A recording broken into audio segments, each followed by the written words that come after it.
Estamos de volta com programação nacional. Hoje nós estamos aqui na Assembleia Geral da CNBB. Estou aqui com Dom Dimas Lara Barbosa, que é arcebispo de Campo Grande. Bom, Dom Dimas, eu fiz uma pergunta no bloco anterior e a gente falou um pouquinho sobre essa igreja poliédrica, de muitas culturas, ritos, tradições, e também a questão ecumênica. É difícil a gente trabalhar com uma igreja que o Brasil ele é cheio de culturas, né? São culturas diversas que existem. Na Bahia é de um estilo, no Nordeste é de outro, no Norte é outra cultura, que tem a questão dos indígenas também, que estão inseridos na igreja. E a igreja tem que lidar com todas essas particularidades. Como que o senhor vê isso? Para não deixar morrer também, né, a cultura desse povo e, ao mesmo tempo, a igreja em si. É interessante. Uma vez, conversando com um católico muito culto, do ponto de vista da erudição, né, intelectual, e eu falando que o evangelho tinha que ser anunciado de acordo com cada cultura, e ele me sai com uma frase que na hora me pareceu ofensiva. O povo brasileiro não tem cultura. E na caridade eu tive que dizer, meu querido, o senhor precisa reler os documentos do concílio, porque cultura, na linguagem teológica, sobretudo depois do Concílio Vaticano II, não é acervo de conhecimentos, não é virtuosismo, mas é a maneira de se expressar e de viver de um povo. Então, sim, existe uma cultura mineira, que é diferente da cultura paulista, que é diferente da cultura gaúcha, e os povos indígenas têm várias culturas e idiomas, inclusive, diferentes, centenas de idiomas espalhados por esse nosso Brasil. A partir do momento que o Verbo se encarnou e assumiu uma cultura específica, ele deixou muito claro que o Evangelho pode ser encarnado em qualquer cultura. O padre Congar dizia que o comentário definitivo do Evangelho não vai poder ser escrito enquanto ele não tiver sido anunciado a todos os povos, nações, tribos, línguas, porque cada povo, ao receber a semente do Evangelho, ele vai produzir frutos, mas esses frutos são também seus. Eu tive a oportunidade de fazer uma visita pastoral a duas congregações de indianos que atuam lá na nossa região. Fui à Índia. É impressionante a diferença de culturas entre o Brasil e a Índia. E, por outro lado, o tanto que nós temos que aprender e a maneira tão diferente como o Evangelho lá lançou raízes já milenares, sem dúvida alguma, né? Então, aliás, diga-se de passagem, na cidade de Chennai está o túmulo de São Tomé. Um dos apóstolos esteve lá anunciando o Evangelho, né? Então, nesse sentido, um tema muito importante da teologia pastoral é a enculturação da fé. De que maneira anunciá-la, de modo que ela seja relevante, pertinente e inteligível a cada público ao qual ela é dirigida. E um grande desafio é justamente anunciar o Evangelho, não só às populações tradicionais, que exige também o conhecimento e a proximidade delas, mas as novas gerações midiáticas, de que maneira fazer o Evangelho chegar ao coração da geração X, da geração Y, que estão aí nos nossos dias, né? Tem uma outra linguagem, uma outra forma? Exato. É preciso descobrir. O Padre Zezinho sempre dizia uma coisa interessante, né? A igreja é a maior produtora de conteúdos do mundo. Dificilmente você vai achar uma outra organização que tem mais conteúdos para transmitir. O grande desafio da igreja é encontrar a linguagem adequada para transmitir esses conteúdos. Mas falando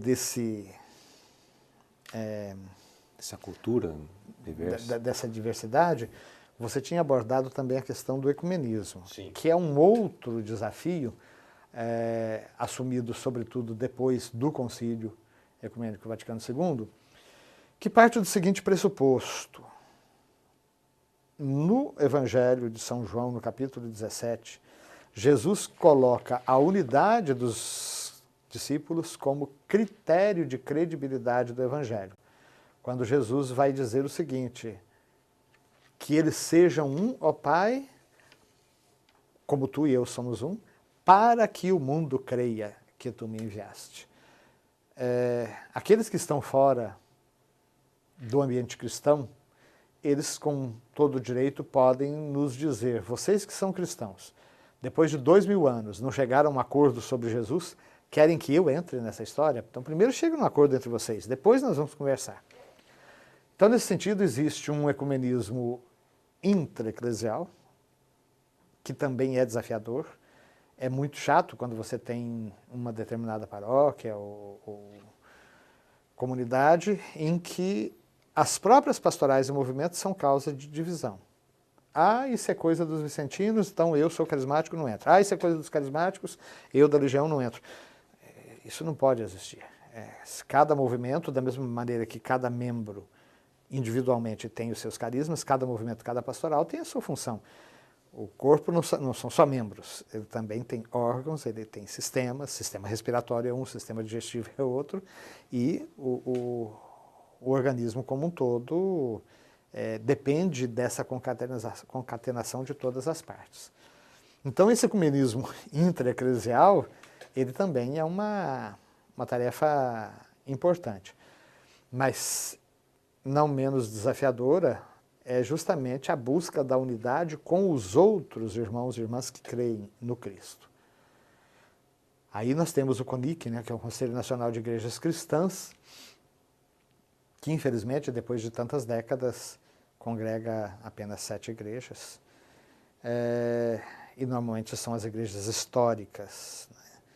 Existe hoje uma proliferação de igrejas e comunidades que se opõem e professa uma espécie de ação livre do Espírito Santo tão exagerada que ele poderia, parece, até mudar o estatuto do Evangelho, de modo que inspira livremente a um, o que não inspirou a outro, e a partir daí as coisas vão se multiplicando.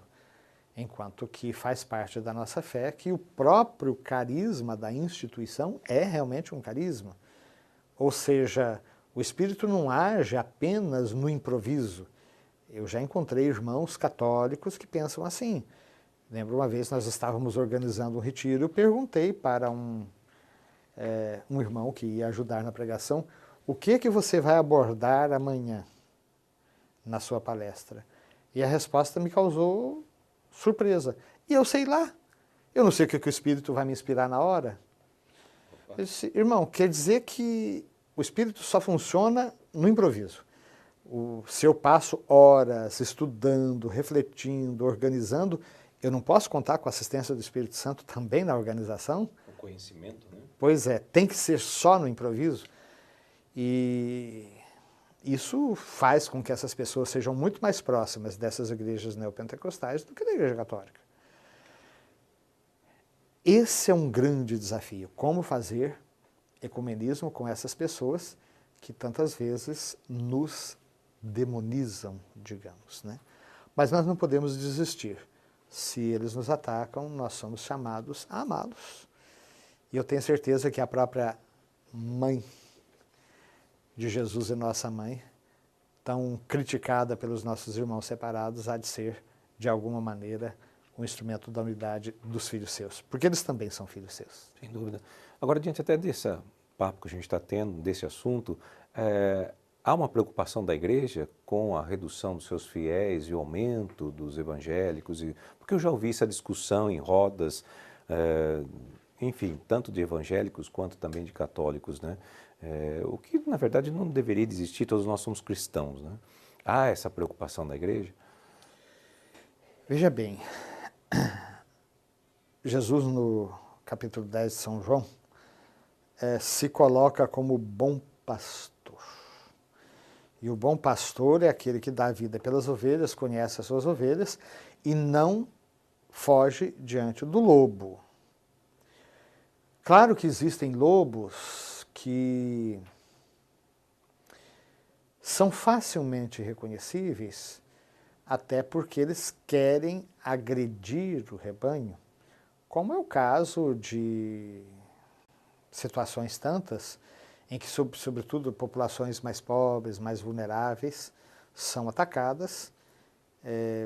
Temos essas cenas que a imprensa tem divulgado recentemente, de massacres ou de violência no campo, violência contra os povos indígenas, mas de chacinas nas cidades também, né? As pessoas têm medo de sair na rua, o aumento da violência urbana, né? Pois é.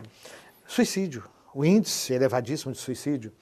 Quer dizer, tudo isso, sem dúvida alguma, constrói lobos que é preciso ter atenção para alertar o rebanho e para defendê-lo. Mas existem lobos disfarçados de ovelhas e que são igualmente perigosos, porque se existem algumas igrejas evangélicas sérias e em que os seus pastores são homens e mulheres também, que querem efetivamente ser instrumentos do Evangelho e que, embora não estejam em comunhão conosco, são marcados por essa reta intenção, existem sim pessoas que embarcam num falso pastoreio muito mais em busca do dinheiro e do usufruto que ele possa ter com relação à utilização da boa-fé do povo. Sobretudo daquele povo que está sofrido, que está passando por crises existenciais, por momentos de doença, e essas pessoas, elas pedem de uma maneira tão deslavada, tão, eu diria, criminosa, que eu não sei como que a consciência dessas pessoas não as afeta. Então, nesse sentido, todas as vezes que eu vejo, sim, que alguém que era da Igreja Católica e que de repente começa a dar ouvidos a esses lobos em pele de cordeiro, eu tenho que me preocupar com eles, sim. Agora, quando a pessoa realmente encontra o seu caminho de uma maneira que eu não fui capaz de oferecer, eu tenho que me questionar. Se uma outra igreja apresenta Jesus com um rosto mais atraente do que aquele que eu estou apresentando, eu é que tenho que me rever para saber se eu estou anunciando o verdadeiro evangelho ou se eu estou anunciando uma caricatura de Jesus que não atrai as pessoas. Ok, Dom Dimas, esse é o Programação Nacional. Nós vamos para um rápido intervalo e voltamos já.